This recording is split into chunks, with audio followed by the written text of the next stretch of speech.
Wow, I can't believe Counter Fairies actually took a spot against Spirals, guys. This is crazy. So anyways, there's only one deck, so I want to say that, you know, congrats to the guy, but maybe it was just a fluke. Maybe it slipped by.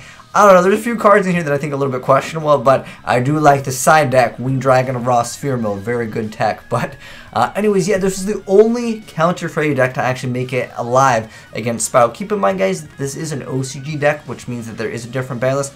However, with this one, you can play in the TCG. If we go ahead and change this to the TCG ban list, the only difference is we lose out one Maxi and one Solemn Judgment, and obviously we can play just Triple Strike. So at that point, it's pretty much going to be viable for the TCG, and this will probably be a budget-friendly deck. The reason why I say probably is because it depends on some of the rarities. We don't know some of the like official releases on Link Karibo. It's supposed to be like a manga card, but for the most part, this is supposed to be like a structure deck. All right. It's a new Counter Fairy structure deck that's coming out. And anyways, yeah, it's an artifact one, but it's only really utilizing 2 artifacts. But, I mean, you get outside that shuts down a lot of different decks. But anyways, let's go ahead and jump right into the deck profile. I'll explain things as we go along. So anyways, first off, we have 2 copies of Angel Paladin Arc Parshath, which is one of the newer guys over here. So if you activate a counter trap card, or if you negate the activation of a spell or trap or monster effect while this card is in your hand, or your graveyard, except for the damage step, you banish 2 other fairy monsters from your hand, field, and or graveyard to special summon this card. And if this card attacks a defense position monster, you get to do piercing damage. And then on top of that, when it actually does battle damage to your opponent, you get to add 1 Parshath card or 1 counter trap card from your deck to your hand. Which is insane because, you know, adding a Solemn Judgment or, well, Solemn Strike, because in the TCG, I understand. I'm just going to do this over here just so it looks a lot cleaner. Being able to add just whatever counter trap card you want, that's insane. Really, really amazing effect over there. And obviously you can negate things pretty easy in a deck that's all about just negating whatever your opponent does. Interesting enough, it's a 41 card Counter Fairy deck, and every time I see Counter Fairies, it's always 40. I just didn't expect some guy to play more than 40. It's not that big of a deal to a lot of people, but for the most part, like, I would never have considered, you know, running a Counter Fairy deck and just not being, you know, at 40, but this guy's a savage, man. Anyways, next up we have 2 copies of Artifact Scythe. This was a little bit of an older card. The previous card that was really popular in Artifacts was the Moral Attack, which would just pop 1 card, but this one just makes it so your opponent cannot special summon, your opponent cannot special summon monsters from the extra deck for the rest of the turn, which a lot of different decks, Spirals, you know, they kind of need their extra deck. In fact, let's be honest, most decks right now, they need their extra deck for the most part. There are decks like the Magi Bullets. Okay, that deck is not that bad before someone says that deck not even good. It tops once in a while in OCG still, alright? But that would be a deck that would just be like, well, Artifacts, I've never heard of them.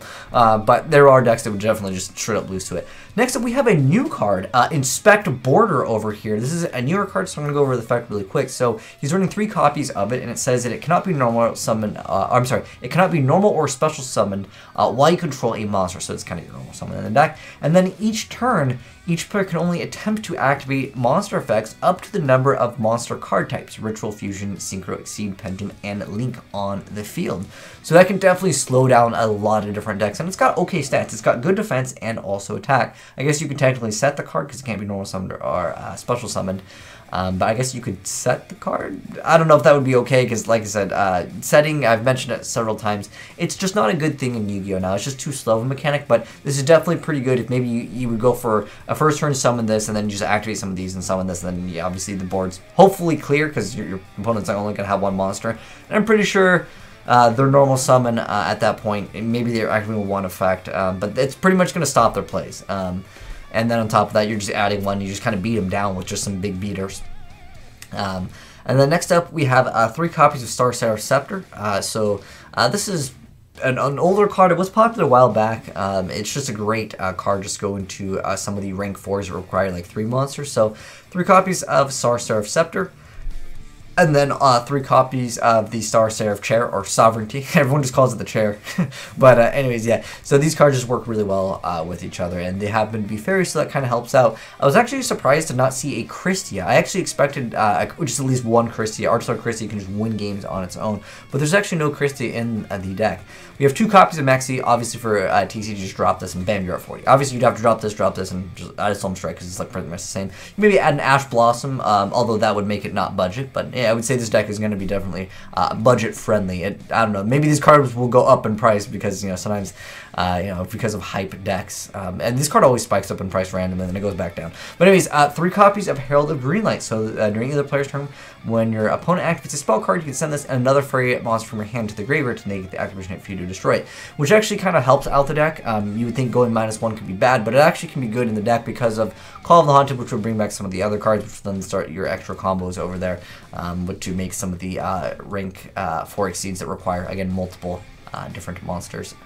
But next up, we have one of the newer cards, EB. So, or Ebe, whatever. Anyway, so it's a new fairy that's a level 1. And it says, if this card is sent to the graveyard, you banish up to 2 other light fairy monsters from your field and or graveyard. Add from your deck to your hand level 2 or lower light fairy monsters with different names except for EB equal to the number of monsters banished this way. You can only use this effect of EB or Ebe once per turn. So that's pretty easy. Let's add 2 level 2 or lower fairy type monster, so you can potentially just get like 2 of these. This is the search engine over here. That's actually pretty good. Like at first I was wondering, like, why would anyone play this? Why is it? This was actually a card that was in the new fairy structure deck, and a lot of people are like, what the heck is this, a new alien? Because I believe before they didn't show the effect, and people were really hyped. They're like, what, were we getting a new alien support? Because in the background, I mean, you can see the UFO ship. It doesn't make sense that this is a fairy, but it's a fairy, and it works well in the deck. It's just, again, I thought this was a new alien support. Yo, Konami, can we get an alien support? Really, like, Golgar's cool and all, but, like, can we get some more good, maybe, I don't know, they're probably eventually going to get Link stuff. Worms, shout out to my Worm players, we need some Worm support too, but, yeah, I just really wish we got alien support. But anyways, triple copy of Ghost Ogre Snow Rabbit. It's just all about just destroying stuff, negating, and like I said, it seems like it's supposed to be a more budget-friendly deck. Because obviously Ash Blossom is like one of the most popular cards right now. But I guess he's just all about the destruction. Because this card over here says, if you negate the activation of a spell trap or a monster effect, and this one doesn't actually, it just destroys. So I thought that was a little interesting when I looked at the list. I was like, wait, hold on, are you really running 3 of the Ghost Ogre? Because I thought that it had to be Ash Blossom. No, he's just doing that because, I don't know, he's crazy, man. Then got triple copies of Herald of Orange Light, double duality. I haven't seen Pot of Duality in so long. Like, every deck these days is like special summon 10 times. Like, crazy though, man. You got double duality, 1 Pot of Desires. Obviously, this just got a reprint recently in the TCG, so it's pretty budget. And then Artifact Sanctum over here. Like I said, it goes up and down price. I'd say the deck is relatively budget friendly unless this card happens to be $20 by the time this video is up. Anyways, next up we have One Undying Nightmare. He actually side decks 2 of these, but you pay 1,000 and you get to destroy a face-up spell or trap card on the field. You can only activate this effect about once per turn, but it's usually against pendulums, but it's great against a lot of different things. 2 copies of Call on, works well with some of the cards you discard, get them back, no problem, no problem. Then we got 2 copies of Solemn Strike, because you can only play 2 in the OCG, and then 1 copy of Solemn Judgment, but in TCG just put 3 Solemn Strikes, and this card got reprinted recently anyways as well. Then we got the Solemn Warning, and then 3 copies of Reincarnating Parshath. So when a spell or trap or monster effect is basically whenever anything's activated, reveal a counter trap card in your hand and then discard 1 card. Pay 1,000 life points to negate the activation. If you do, shuffle that card into the deck, and then you can special summon 1 Parshath monster from your deck or extra deck, which means you're getting out this bad boy over here, and he's going to be looking to add some extra cards. You can add that other card. Pretty good stuff. So the extra deck really strange. I haven't seen Scrap Dragon in years, but then we got Cypher Nord Omega. I guess this card would definitely be non-budget, but it's not like this card is like super really important to the deck. Like this card, really old card. We need a better synchro for the Parshath. But Avenging Knight Parshath, and then we have Michael Lightsworn Arc. And then we have Gaia, Volcasaurus, Consort Pleiades, Durendal. This is just because you can potentially go for the cards with the Artifact Sanctum. You can make them. And then we got Durendal, Ouroboros, Amaterasu, Delteros, Dire Wolf, Code Talker, and Link Karibo. Now for the side deck, dude, my boy, he playing one of my favorite cards, the Winged Dragon of Ra, Spirit Mode. Definitely a great side deck card. And we got 1 Harpy's Feather Duster, double Dark Hole. Obviously in TCG you just played another Rogeki. Triple MST, like what? With Cosmic Galaxy Cyclone, Twin Twister. Nah, dude, you go a classic MST. Then the classic Mirror Force. Then Torrential Tribute. Dude, I haven't seen so many of these cards in so long.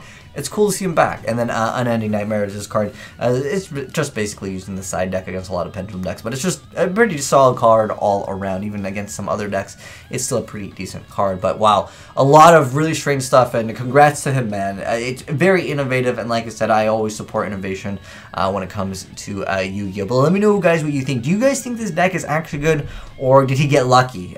For me personally, I want to give him credit. I mean, there's not anything that's really insane that I learned new from the deck. I just think that it kind of worked out. Sometimes just believe in the heart of the cards.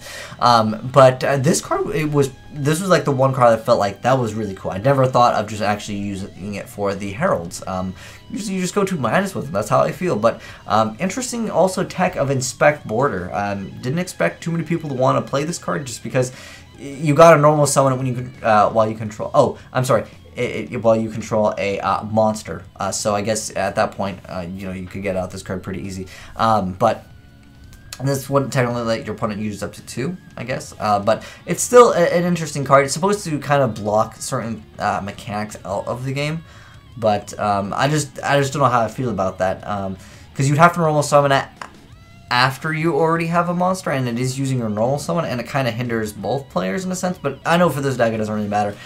Innovative though, like I said, I like creativity, but I don't know if I can suggest this deck for everyone. However, it will be a budget-friendly deck, and if you guys are picking up the structure deck, I guess you can build this as well as like a more normalized one. But let me know your guys' thoughts on it down below. But anyways, thanks for watching. Hope you guys enjoyed seeing something a little bit different. If you guys did, drop a like on it, and if you're new to the channel, hit that subscribe button for more crazy Yu-Gi-Oh videos.